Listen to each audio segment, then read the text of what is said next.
You have to be a serious setup to accommodate the ability to make a mould of that calibre. The precision and the technology involved is immense.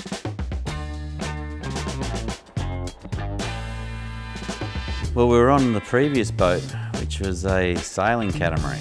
There's always rum involved. And going over what we did for the day and how good things were and where we'd like to change if it was possible, we could change and make things better. So we thought, okay, let's go up with a design then of going back to a power boat and make it as efficient as a sailing boat. We were driven back to Australia by COVID. COVID forced the hand for us to design and build the next boat.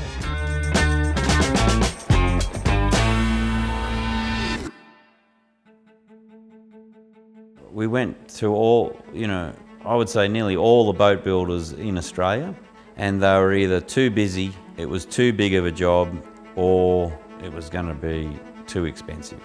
In that process, one of the boat builders I sent it to was McConaghy's. Now, McConaghy's background is building our race boats for the yachting world, precision carbon fibre components for race cars. They're very advanced. That's their modus operandi, is to be up there and breaking ground where no one's been before. I floated it past them, not expecting them to pick up. Got a call and they've come on board and taken it to the next level.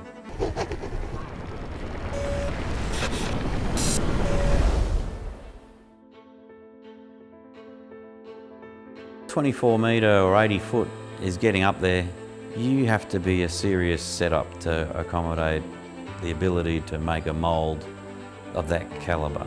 The precision and the technology involved is immense.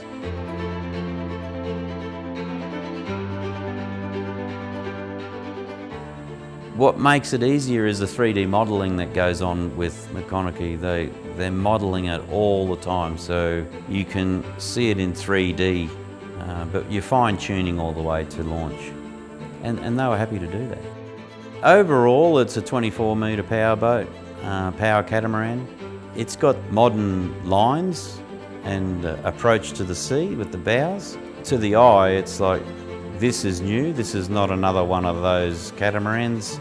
This is completely a new concept. The underwater shape is so efficient that it's taking half the horsepower to do twice the speed that we've done on a sailing cat.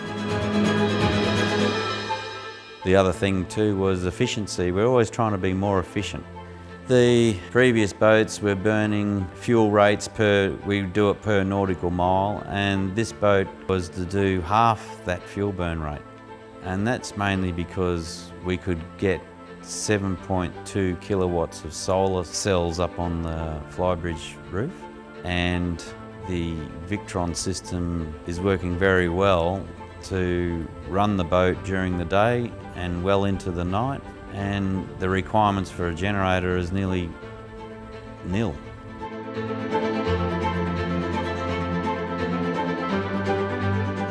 Old-fashioned stuff like a Portuguese bridge. People just love sitting up there and being able to talk to the captain and getting a good view of approaching to islands or beaches. It is a jaw-dropping moment when they step on board that boat, and it just never ends, every single time.